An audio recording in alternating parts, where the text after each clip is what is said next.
You're listening to The Voice of Russia in London. I'm Daniel Cinna with today's discussion.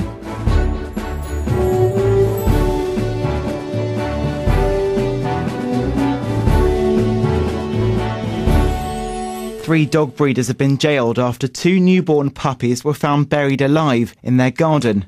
James and Lorraine Perks and their lodger Stephen Jenkins were each sentenced to 25 weeks in prison and banned from keeping animals for life. The sentence comes as the Department of Environment, Food and Rural Affairs finishes its consultation on whether to introduce compulsory microchipping for dogs, the results of which are due to be published shortly. Joining me to discuss the best way to ensure the welfare of household pets is Rachel Cunningham from the animal welfare charity Blue Cross. Dr. Andrew Knight is the spokesperson for Animals Count, a political party for animals and people. Tony Woodley is an inspector from the RSPCA. And Beverley Cuddy is the editor of Dogs Today magazine.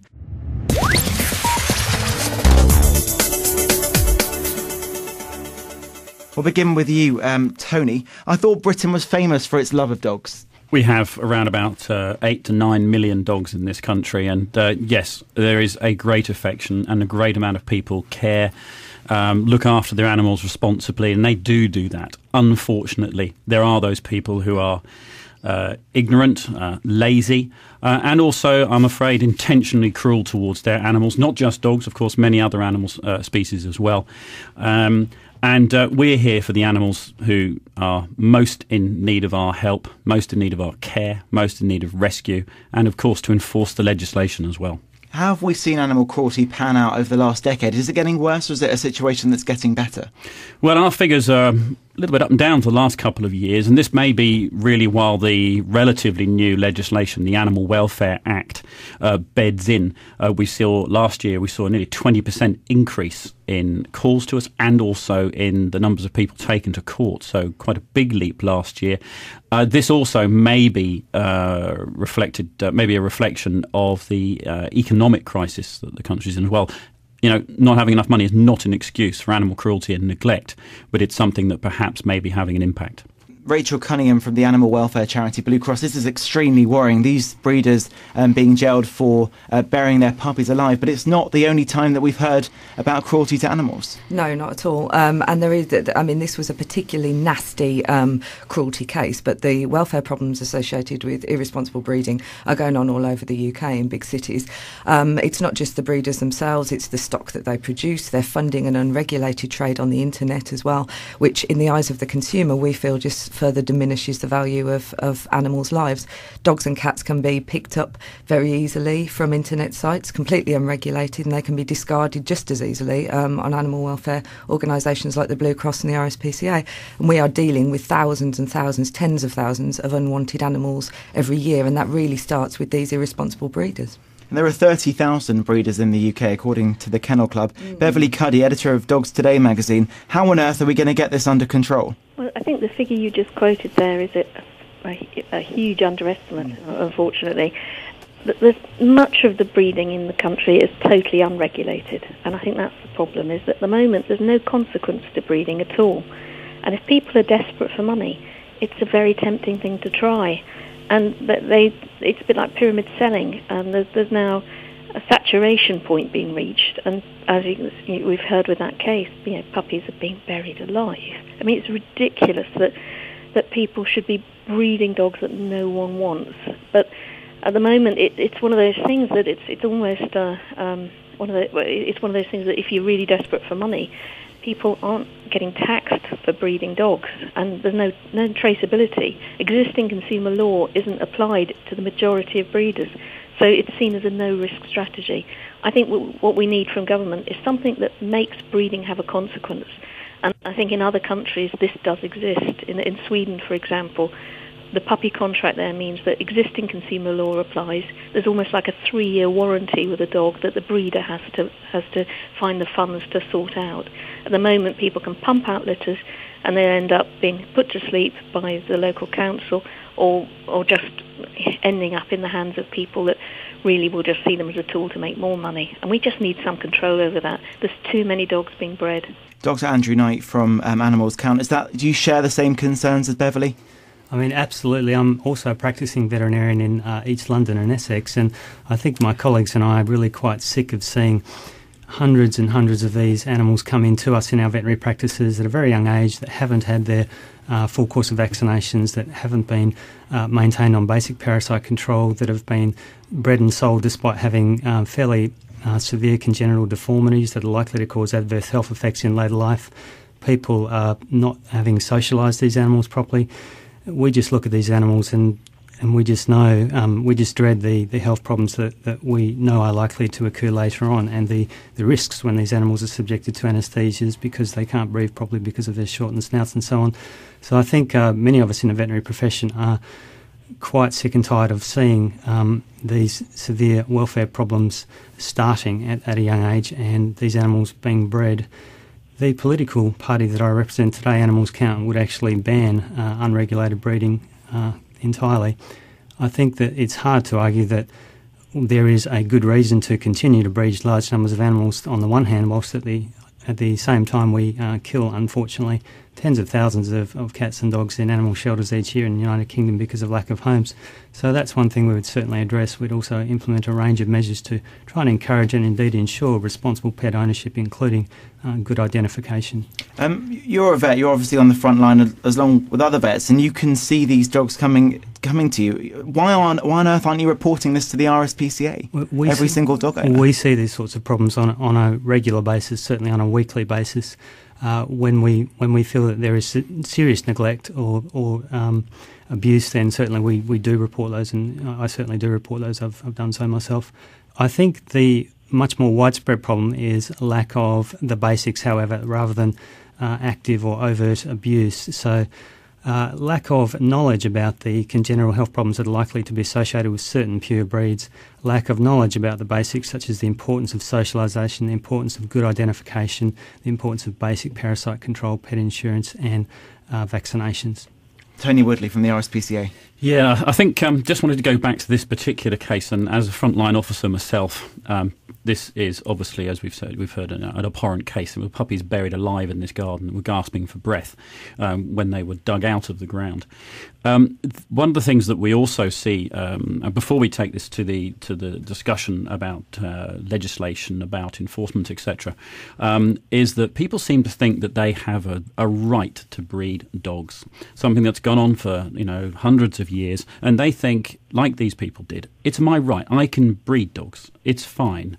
There's not a problem with that. I'm going to keep breeding them, making money from them.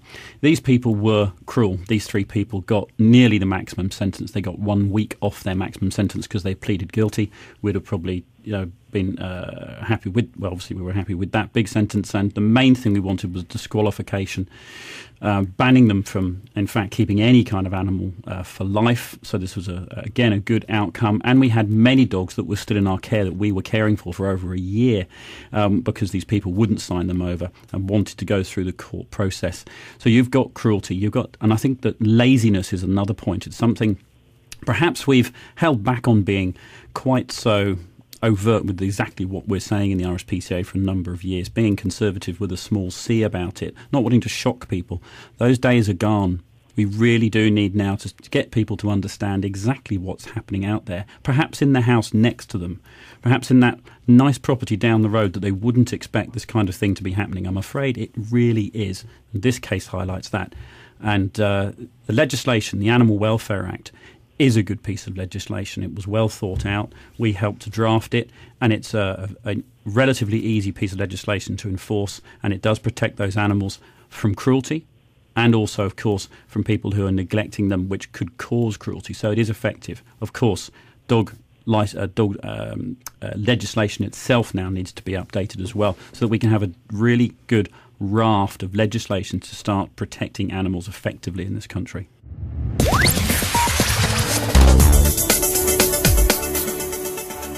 A reminder that you're listening to The Voice of Russia in London. I'm Daniel Cinna with today's discussion on animal welfare. Joining me is Rachel Cunningham from the animal welfare charity Blue Cross.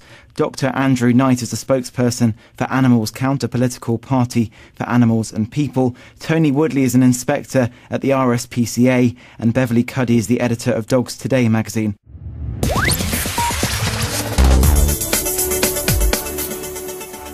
Beverley, if we go to you, 25 weeks in custody seems like a very lenient sentence for burying puppies alive. Yeah, it does concern me that that's nearly the maximum. I do think we need a review of sentencing, because very often these sort of crimes are a red flag for something else that's wrong. Because if you can be that uncaring to a vulnerable creature, it's a very, very little leap to be uncaring to vulnerable people. And in America, they've certainly spotted that link, that animal abuse really should be something that's treated much more seriously, because all the major serial killers started out on animals, and it's one of those things. When you step over that line and you can actually see an animal suffer, there's something very, very wrong there. And just putting them away for probably the same sort of thing you'd get for shoplifting. It's not a comparable crime. I do think that judges need to be able to do more than that if they need to. And the problem with banning people for life is it's very hard to keep track of these people. They tend to be serial offenders. They will keep moving. They'll keep doing it again. They'll reoffend. We need something that maybe sees it as a psychological crime, that you really need to drill down and find out what is wrong with these people and make sure that they're stopped. An animal's life should have more value than this. Rachel Cunningham from Blue Cross. This sends completely the wrong message to the public, doesn't it? I suppose it does. There are two issues here. There's a welfare issue, and there are clearly problems with the way that people now see animals. But there's also an issue here with breeding legislation. There is actually legislation that covers the breeding of dogs. These people weren't licensed. There are plenty of other people breeding in their living room and selling puppies because, as Tony said, they want to make a quick buck. People are struggling financially. They have a pet dog. They think they can breed it, sell the puppies, without realising that we have reached saturation point in the market, and particularly with Staffordshire Bull Terriers and some bull breeds. People just won't pay the money anymore because there are too many of them. What the Blue Cross would like to see is the Breeding and Sale of Dogs Act revised so that more people were visible to local authorities. At the moment, you can breed 5 litters before you have to register with the local authority as a commercial breeder. That's ridiculous. Really, we think it should be 2 litters, which would allow for accidents, because accidents do happen. But fundamentally, there are too many dogs in the UK, so if you don't intend to breed, we think you should neuter your dog. And there are certainly enough voluntary sector organisations offering free and subsidised neutering services. So really, if you plan to breed, you should be visible to the local authority. You should be prepared to uphold your responsibilities under the Animal Welfare Act. And if you're going to produce puppies, you need to know where they're going to go and make sure that you can sell those puppies to responsible homes. At the forefront of the government's mind now is microchipping. They've just finished a consultation on it. How is this going to try and solve the issue? How does it work into your licensing scheme? Well, breeder licensing, you would expect breeders to be microchipping their puppies before they're sold on. That would be the smart thing to do, so they don't go too early and so that the breeder takes responsibility for the stock that they're producing, basically. The welfare sector has been united in its calls for permanent mandatory identification for some time now. This is really about the management of stray dogs. Stray and abandoned dogs cost local authorities millions of pounds every year. Last year, over 127,000 dogs strayed in the UK. They had to be dealt with by local authorities, and many of those were destroyed because they couldn't be returned home.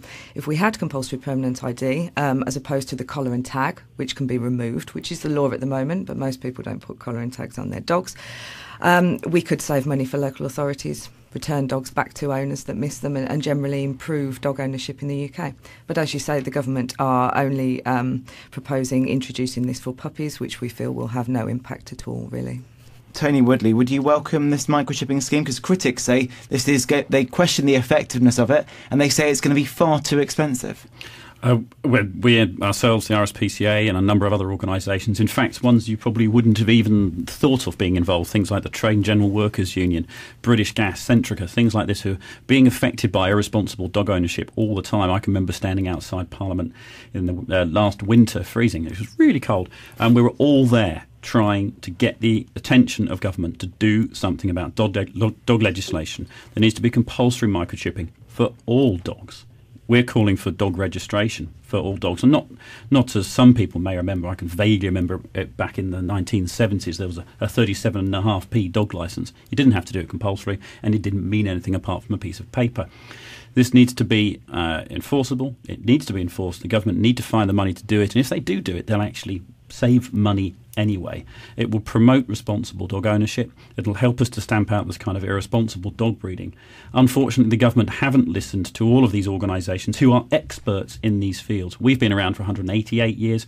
A lot of the other charities have been around for a long time and are experts in this field. So it's time for the government to wake up, listen to what we're saying.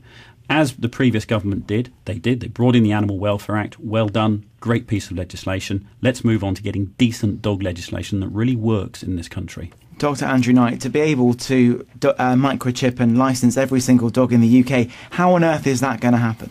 We would like to see that as part of a compulsory licensing scheme, to be honest. Now, I know that can be a controversial concept. However, there's been so much more awareness in the last few years amongst veterinarians and society at large about the problems that dogs suffer, the problems associated with pedigree breeds, problems caused by lack of basic pet care, problems caused by breeding, such as we've seen in this case. I think there's a lot more public support than there used to be for the government to actually take stronger measures to ensure that the welfare of dogs is appropriately looked after. So we'd like to see an actual licensing scheme. We'd like to see people needing to comply with the very most basic and simple and important things in order to maintain their licences, and that would include compulsory identification. We'd like to see an externally visible tag so that anyone on the street can read that, and if that is removed or falls off because the animal's gone missing for a period of time and ends up in a shelter or a veterinary clinic where there are scanners, there should also be the permanent identification, the microchip there as well.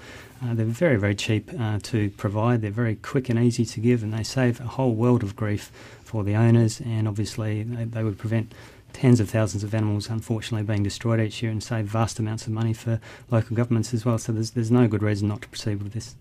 Plenty of people in the UK will say, I own a dog, I look after my dog, why on earth should I have to go through the whole registration process when I look after it perfectly well?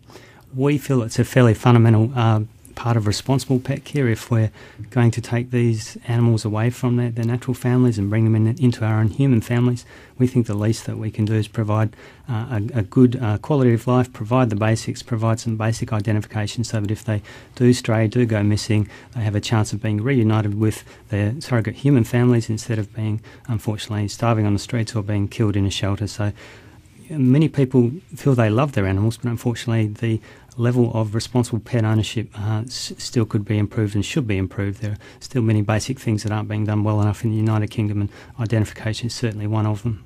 I've been, as Tony here, I've been with the RSPCA for 16 years now, and over the last few years we've seen an increase in the number of dogs and in fact other animals that are microchipped. I recently wrote an online article called Beep of Life. Microchipping is absolutely essential if you want to be a responsible animal owner. And just purely an example of that could be the night I get called out at 2 o'clock in the morning, a dog's been hit by a car. The vehicle driver has stopped. The dog is on the side of the road. It's injured. They don't know what to do. They call.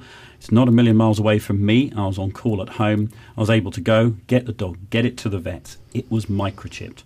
We reunited the dog. It had managed to escape from its loving owners. Reunited the dog. It had pet insurance, so they didn't have to worry about the costs of the treatment for the animal. It survived, and that was because the dog was microchipped, and it didn't have to go into the strays kennels, the local authority kennels, and this was all because of someone who indeed was a responsible dog owner, the kind of person you just referred to as to why they would need to do it. And that's one of the things you can do. I have a Jack Russell Terrier, likes to chase small furry things. I'm never going to get that out of him. He is microchipped because I'm just terrified that one of these days he's going to run off, and then I'm not going to be too sure where he is. He normally always comes back. But to be sure, microchipped, and he's got a tag on. Do those things. It's simple stuff. And if you love your animals and you want to protect them, that's why you should do it. And I guess the reason that we as vets feel so strongly about this is because unfortunately most of the cases we see, and we see many such cases, aren't quite in that category. They are hit by cars. They do come in to see us. Unfortunately, they don't have a microchip. We can't identify these animals.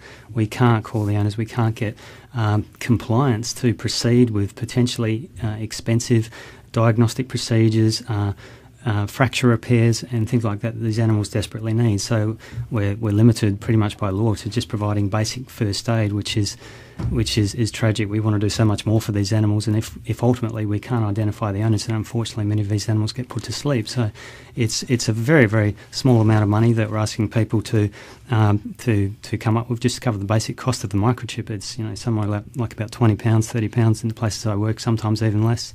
And it can save an absolute world of grief, and it can save the lives of these animals. So I don't think there's any question if we want to consider ourselves responsible pet owners, then we don't really have any choice about providing microchips and a range of other measures as well designed to safeguard basic health and welfare. If you own a car, you have to, by law, you have to have a licence for it. This is not a living, breathing thing.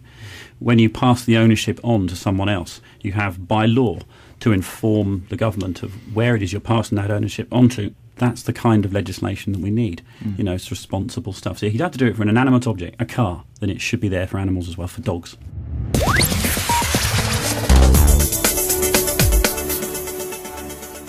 A reminder that you're listening to The Voice of Russia in London. I'm Daniel Cinna with today's discussion on animal welfare. Joining me is Rachel Cunningham from the animal welfare charity Blue Cross.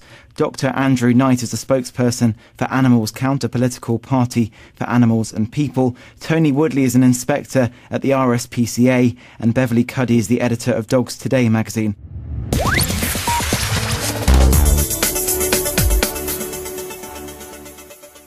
Let's bring in Beverley Cuddy here, editor of Dogs Today magazine. Beverley, we've heard about the benefits of microchipping, but a lot of people are going to argue at the moment the government hasn't got a lot of money. How on earth can we afford to microchip every single dog in the UK? Well, I think that the first thing the government's got to do is establish that microchips are proof of ownership. And at the moment, that sadly isn't the case. So all the lovely responsible people that are chipping, at the moment, what happens is if their dog goes missing or is stolen, and then somebody puts it up for sale on one of the very many internet sites that sell dogs with no questions asked, their dog can end up in a new home for 2 or 3 years with somebody who may not be aware that dog's stolen, and then suddenly the dog needs to go to the vet for some reason, or it gets lost and gets found by a dog warden, and the chip is discovered. And then there's a legal battle between the new owner and the old owner. At the moment, the chip is not proof of ownership.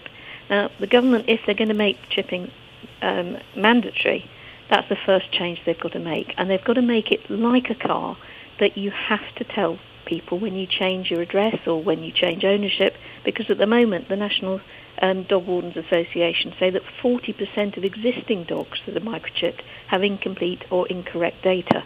So that's 40% of dogs that can't be reunited when they're being scanned. So somebody really needs to sort that out before it becomes mandatory, before even more dogs are chipped automatically.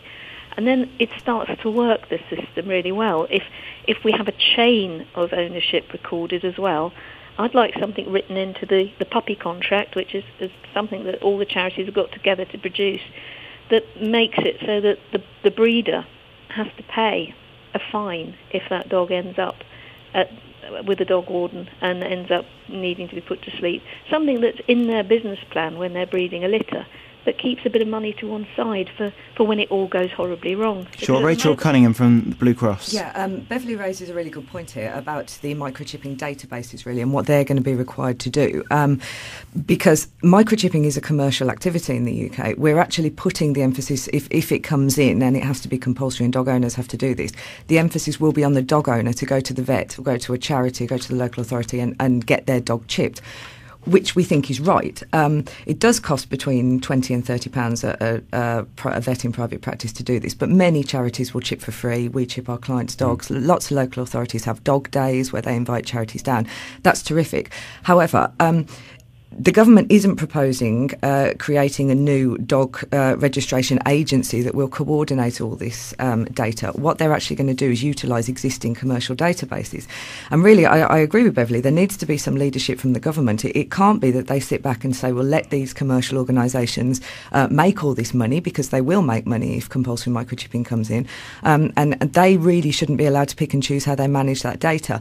We need to have data on the size of the dog population available to local authorities, police forces, the RSPCA, vets. We also need to be able to share that data over regional boundaries, across agency boundaries. This is particularly relevant where people who are engaging in illegal activity, perhaps with their status type dogs, where they're concerned, where they move from one area to another area, and sometimes the police can lose track of what they're doing. So I think the proposal at the moment, as Beverley said, just certainly hasn't been worked through, not with regards to the ownership issue, not with regards to what's going to be required of the commercial databases, and also what's required by those agencies such as the RSPCA and local authorities and the police. If it's not useful for everybody, then there's no point in doing it. And actually the government's proposal just to chip puppies and to leave it to the commercial databases to set up however they like is just not sufficient at all. So we certainly think that the government should be showing leadership in that area. There's also hope within this microchipping scheme that we can help crack down on the number of dangerous dogs. How will that work in? Well, I mean, it's one part of the solution to the dangerous dogs problem. It's not the solution at all. Microchipping your dog, making sure that your details are available on a database, is one part of responsible dog ownership.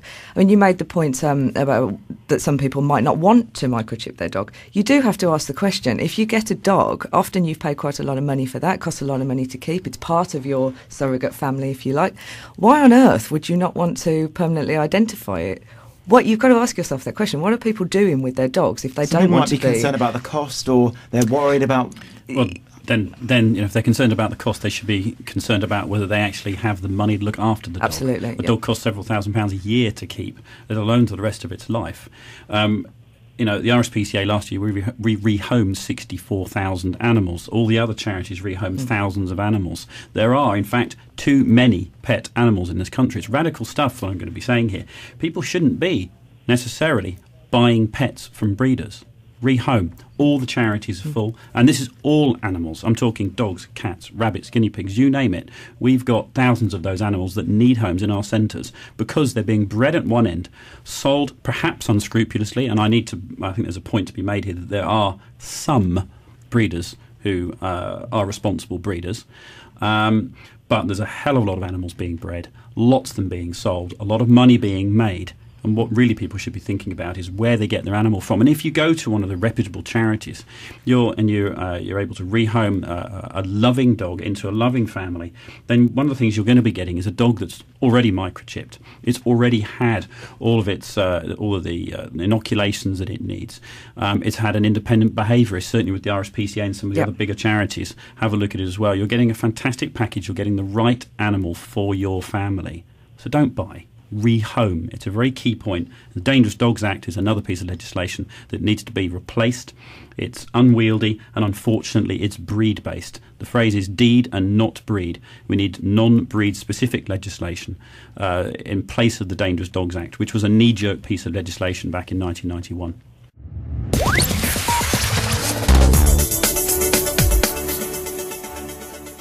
And on that motto, we shall end today's discussion. Thanks to my guest, Rachel Cunningham from the animal welfare charity Blue Cross, Dr. Andrew Knight is the spokesperson for Animals Counter-Political Party for Animals and People, Tony Woodley is an inspector at the RSPCA, and Beverley Cuddy is the editor of Dogs Today magazine.